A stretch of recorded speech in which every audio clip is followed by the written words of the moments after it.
Hello students, मैं BP Singh आज आपके लिए इनर प्रोडक्ट स्पेस का नेक्स्ट लेक्चर लेके आया हूं और इस लेक्चर के अंदर आज मैं बताऊंगा आपको ग्राम स्कीमेटिक प्रोसेस। इस पर एक एग्जांपल बताऊंगा, एक एग्जांपल मैं आपके लिए दूंगा। अगर आप उसे नहीं सॉल्व कर पाते हैं तो नेक्स्ट लेक्चर में उसे मैं कर दूंगा। तो इंपॉर्टेंट क्वेश्चन है। तो सबसे पहले इसकी जो प्रोसेस है वो देखते हैं कैसे हम इसे सॉल्व करेंगे। मैं आर्टिकल डिफाइन नहीं कर रहा क्योंकि ये पेपर में आता नहीं है, लेकिन इसकी प्रोसेस क्रिया बतानी है कि इसे हम कैसे सॉल्व करते हैं। तो चलिए,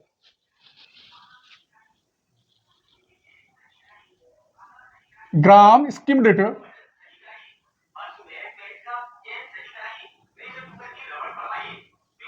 ऑर्थोगोनलाइजेशन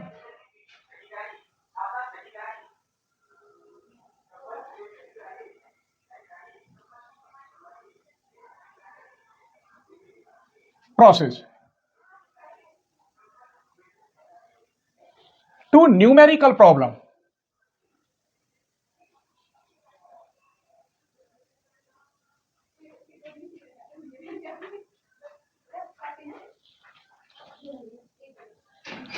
मान लीजिए let V be the inner product space, let V be the inner product space.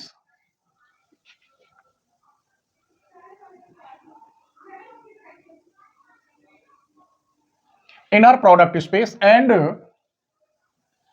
basis beta equal to beta 1 beta 2 beta 3 dot dot beta n।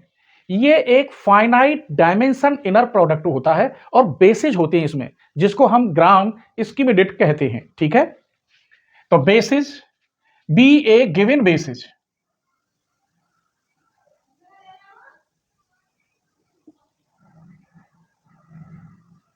of V. Also let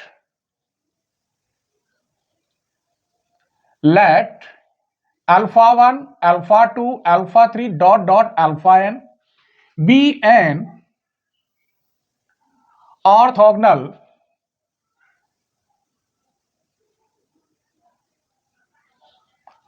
basis for V. Basis for B which is, जो basis है वो क्या करेंगे, अब हम construct करेंगे basis B के साथ, विच इज कंस्ट्रक्ट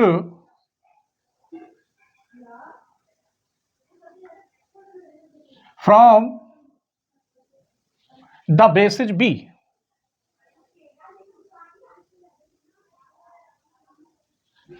आइए तो कैसे करते हैं और क्या क्या निकालते हैं। तो नाउ टू ऑब्टेन निकालेंगे आप alpha 1, alpha 2, alpha 3, alpha 4 dot dot alpha n। Clear, कैसे निकालेंगे वो देखते हैं।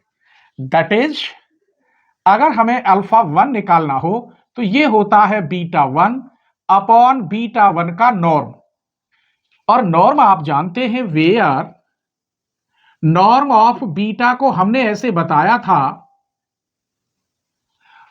स्क्वायर को, और अगर हम आपसे पूछें नॉर्म ऑफ बीटा तो ये अंडर रूट में हो जाएगा बीटा 1 और बीटा 1। फिर इसे हम सॉल्व करते हैं, हम बताएंगे सॉल्व करके। अगर हमें निकालना हो अल्फा 2 तो इसके लिए होता है gamma 2 upon norm of gamma 2, जबकि क्वेश्चन के अंदर तो सिर्फ बीटा दे रखे होंगे, तो गामा हम कैसे निकालेंगे वो देखिए। वेयर गामा 2 इक्वल टू होता है बीटा 2 दे रखा होगा, माइनस ब्रैकेट के अंदर बीटा 2 अल्फा 1 निकालेंगे, फिर जो आंसर होगा उसका अल्फा 1 के साथ डॉट करेंगे। इस प्रकार हम निकाल लेते हैं गामा 2 की वैल्यू, यहां रख देंगे अल्फा 2 तैयार। आइए अब हमें अल्फा 3 कैसे निकालेंगे, तो यहां होगा gamma 3 upon norm of gamma 3। Where, मैं ऐसे लिख रहा हूं, ये भी वेयर होता है, गामा 3 इक्वल, यहां बीटा 2 था तो यहां बीटा 3 माइनस यहां बीटा 3 ही आएगा और अल्फा 1 बाहर, अल्फा 1 माइनस फिर बीटा 3 ही आएगा और इसकी जगह पर अल्फा 1 की जगह पर अल्फा 2 डॉट अल्फा 2। अगर हम आगे निकालें गामा 4 तो फिर यहां 1 2 फिर 3 अल्फा के आ जाएंगे। इसी प्रकार ये प्रोसेस क्रिया चलती रहेगी तो अल्फा एन इक्वल होगा gamma N upon norm of gamma N, where gamma N equal निकालोगे तो जैसे कि यहां आया बीटा 1 तो हमने निकाल ही लिया था, बीटा 2 बीटा 3, तो यहां beta N minus beta N alpha 1 minus फिर बीटा एन अल्फा 2 बाहर अल्फा 2 माइनस यही लेते हैं बीटा एन अल्फा 3 और अल्फा 3 माइनस डॉट डॉट आएगा बीटा एन, यहां एक कम होता है, ठीक जैसे यहां 2 है तो एक कम होगा और बाहर भी अल्फा एन माइनस 1। कहने का मतलब इसी प्रकार प्रोसेस बढ़ेगी। तो एन टाइम्स अगर निकालना हो तो यह फॉर्मूला बता दिया, इसकी कोई जरूरत नहीं है, ये आपको 3 तक याद रखने होंगे। बेसिस में 3 ही आते हैं, 4 नहीं होते, लेकिन आ भी जाए तो जैसे 3 की प्रोसेस किया ऐसे आगे और बढ़ा दो। अब के आ जाता माइनस के, अगर यहां अल्फा 4 पूछता, यहां गामा 4, बीटा 4 आता, सबके साथ क्या आता बीटा 4, यहां अल्फा 1 अल्फा 2, तो अब के आता अल्फा 3, बाहर भी अल्फा 3। समझ गए? आइए तो अब मैं इस पर एक क्वेश्चन लिख रहा हूं और उस क्वेश्चन से हम इसको और क्लियर करेंगे, ठीक है? आइए, question number 1, apply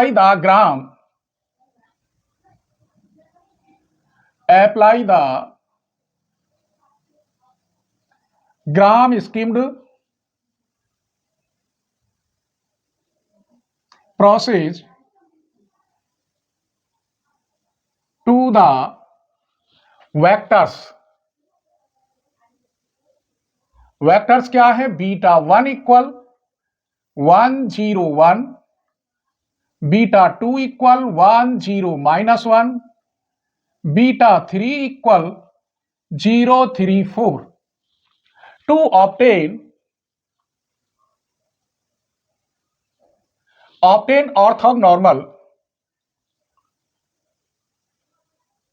orthogonal basis for V3R with standard inner product,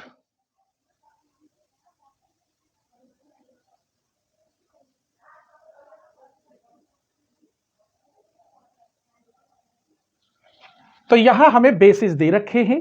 V3R में हमें अल्फा 1 अल्फा 2 अल्फा 3 जो स्टैंडर्ड बेसिस बनेंगे उन्हें हम कैसे निकालेंगे वो देखते हैं, ठीक है? चलिए, सॉल्यूशन। सबसे पहले तो हमें क्या क्या दे रखा है वो लिखते हैं। Given beta 1 equal 1 0 1, beta 2 equal 1 0 minus 1 और beta 3 equal 0 3 4।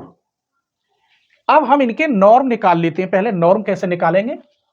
Norm of beta 1, तो ये होता है बीटा 1 का अंडर रूट।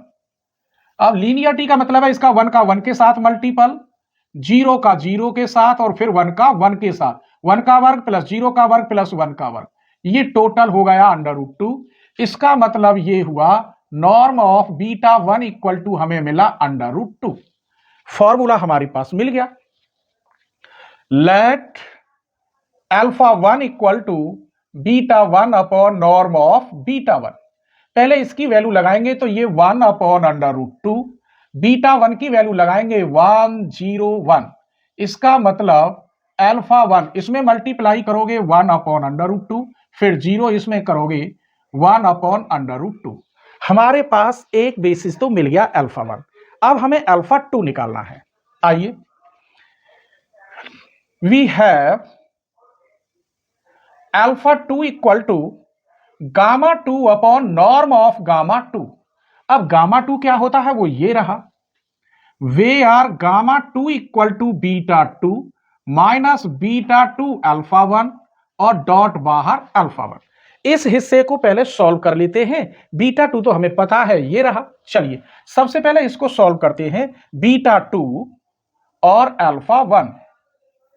बीटा 2 कहां है आपका? 1 0 माइनस 1 और अल्फा 1 कितना निकला है? 1 upon under root 2, 0 1 upon under root 2। इसमें मल्टीप्लाई करोगे 1 अपॉन अंडर रूट 2, 0 में 0 और इसमें करोगे तो माइनस के 1 अपॉन अंडर रूट 2। यहां तक कोई परेशानी नहीं हुई होगी। अब यहां ये बाहर डॉट हो रही है, ये तो लीनियरिटी के अकॉर्डिंग लगा देते हैं हम। अब आगे देखिए, अब निकालेंगे आप beta two alpha one dot alpha one, इसकी वैल्यू ये रही 1/√2, 0 माइनस 1/√2 डॉट अल्फा वन की वैल्यू ये रही 1/√2, 0 और 1/√2।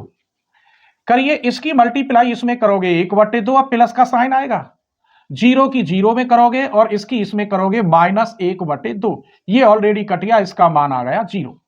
इस सब की वैल्यू 0 और बीटा टू की हमें पता है, एंड बीटा टू की वैल्यू हमारे पास है 1 0 -1, इसीलिए गामा टू कहां है, ये रहा गामा टू की value beta two minus beta two alpha one, बाहर अल्फा वन।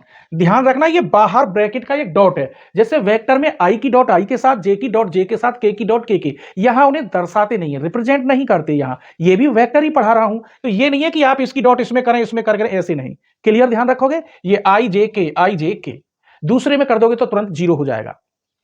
अब यहां पर बीटा टू की वैल्यू क्या है हमारे पास 1 0 -1, और इस पूरे की वैल्यू हमारी पास कितनी आई है 0। इसका मतलब गामा टू हमें मिला 1 0 -1। हमें जरूरत है नॉर्म ऑफ गामा टू की, तो मैं डायरेक्ट कर रहा हूं 1 का वर्ग प्लस 0 का वर्ग प्लस -1 का वर्ग, ये भी √2 हो गया। अब हमें चाहिए ये वाला अल्फा टू की वैल्यू, तो ये होता है gamma two upon norm of gamma two. तो पहले ये वैल्यू लगा दीजिए 1/√2 और गामा टू की वैल्यू 1 0 -1, कहने का मतलब 1/√2 0 -1/√2। अभी हमारे पास अल्फा 3 की वैल्यू और रही है निकालने को। ठीक है मेरे बच्चों, ये इंपॉर्टेंट चीज चल रही है, आपको ढंग से समझना है, और प्लीज आपसे रिक्वेस्ट है कि आप अपने एक फ्रेंड को तो शेयर कर सकते हैं, आप मेरी बात को इग्नोर कर देते हैं। आपके एक शेयर करने से हमें बहुत कुछ मिल जाता है, लाइक करने से हमें मोटिवेशन मिलता है। ठीक है, स्क्रीनशॉट ले लीजिए। Now alpha 3 equal to gamma 3 upon norm of gamma 3, where gamma 3 equal होगा beta 3 minus beta 3 alpha 1 dot alpha 1 minus beta 3 alpha 2 बाहर डॉट अल्फा 2। अगर गामा 4 निकालना होता तो अल्फा 3 तक पहुंच जाते थे, यहां तो 3 ही दे रखे हैं। तो मैं एक काम करता हूं, यहां माइनस कॉमन, ये प्लस का साइन, पहले इन दोनों को निकाले लेता हूं। क्लियर, आइए तो पहले इसे निकाले लेते हैं। बीटा 3 अल्फा 1, बीटा 3 मैंने निकाला है 0 3 4, और अल्फा 1 निकाला है मैंने 1/√2 0 1/√2। इसे आप सॉल्व करेंगे, यहां हो गया 0, इससे करेंगे 0, और यहां हो गया 4/√2। अब हमको इसमें अल्फा 1 की फिर डॉट करनी है, बीटा 3 अल्फा 1 डॉट अल्फा 1, तो इतने का आंसर तो ये रहा 0 0 4/√2। अल्फा 1 की वैल्यू कहां, ये रही 1/√2 और 1/√2। यहां सॉल्व करेंगे, इसमें करेंगे 0, इसमें करेंगे 0, और ये हो जाएगा 4/√2 यानी 2। अब हमको ये लेना है बीटा 3 अल्फा 2, तो बीटा 3 तो आपके पास ये रहा 0 3 4, अल्फा 2 हमने निकाला था 1/√2 0 -1/√2, इसमें करोगे 0 इसमें 0, तो 0 0 माइनस के 4/√2। फिर इस, तो अब करिए इसमें बीटा 3 अल्फा 2 डॉट अल्फा 2, इसकी वैल्यू ये रही आपकी 0 0 माइनस 4/√2, और अल्फा 2 की वैल्यू होती है 1/√2 0 माइनस 1/√2। इसमें करेंगे 0, इसमें करेंगे 0 0, और ये माइनस माइनस प्लस 4/√2 यानी 2। हमारे पास दोनों की वैल्यू मिल गई, इन दोनों को प्लस कर लेते क्योंकि यह प्लस का साइन है, तो beta 3 alpha 1 dot alpha 1 plus beta 3 alpha 2 dot alpha 2, इसकी वैल्यू है 0 0, और ये हो गया 2, प्लस इसकी वैल्यू भी 0 0, और ये भी हो गया 2, ये आंसर आया 0 0 4। अब इसको बीटा 3 में से माइनस करना है, तो गामा 3 इक्वल बीटा 3 माइनस, ये हमने निकाल लिया beta 3 alpha 1 dot alpha 1 plus beta 3 alpha 2 dot alpha 2। मैंने ये माइनस कॉमन ले लिया था। बीटा 3 की वैल्यू हमको पता है, ये लिख रही 034 माइनस इन दोनों का सम ये आया 004, तो इसका आंसर आ गया 030। इसका मतलब गामा 3 का मैं नॉर्म निकालता हूं मेरे बच्चों, तो गामा 3 का अंडर रूट, इसका मतलब 0 प्लस 9 प्लस 0 अर्थात 3। अब हमको निकालना है अल्फा 3, ये वाली वैल्यू। तो अल्फा 3 निकालने के लिए इसको साफ कर देता हूं। तो हमें गामा 3 से पहले गामा 3 के नॉर्म की वैल्यू लिखते हैं, कितनी आई 1/3, और गामा 3 की वैल्यू है 030। इसकी डिवाइड करोगे 0, इसमें करोगे 1, इसमें करोगे 1, 0। तो हमें अल्फा 3 की वैल्यू भी मिल गई। अब हमारे पास बेसिस कौन से थे उन्हें दिखा दीजिए। Hence alpha 1, alpha 2, alpha 3 equal, alpha 1 का मान था 1/√2, 0 1/√2 प्लस, दूसरा अल्फा 2 का था 1/√2, 0 माइनस 1/√2, और अल्फा 3 का मैंने निकाल दिया 0, 1, 0। या इसे ऐसे ब्रैकेट लगा दीजिए और यहां बड़ा ब्रैकेट लगा दीजिए। तो यही आपका आंसर है। थोड़ा बड़ा क्वेश्चन था लेकिन बड़ा अच्छा था। इसी टाइप का एक क्वेश्चन मैं तुम्हें घर के लिए दे रहा हूं, अगर नहीं होता है तो नेक्स्ट लेक्चर में आप उसे जरूर देख लें। ठीक है, वीडियो पसंद आई हो तो प्लीज अपने फ्रेंडों के साथ जरूर शेयर करें, स्क्रीनशॉट ले लीजिए। ये क्वेश्चन आप अपने घर करना, नहीं हो तो नेक्स्ट लेक्चर में इसे जरूर देंगे हम। ठीक है, बेस दे रखे हैं, वही आपको स्टैंडर्ड बेसिस अल्फा 1 और अल्फा 2 अल्फा 3 निकालने हैं। अगर आप इस क्वेश्चन को कर लें तो चैनल के डिस्क्रिप्शन में मेरा नंबर है, आप मुझे उस सॉल्यूशन का व्हाट्सएप दे सकते हैं या उसके आंसर बता सकते हैं। ठीक है, स्क्रीनशॉट ले लीजिए।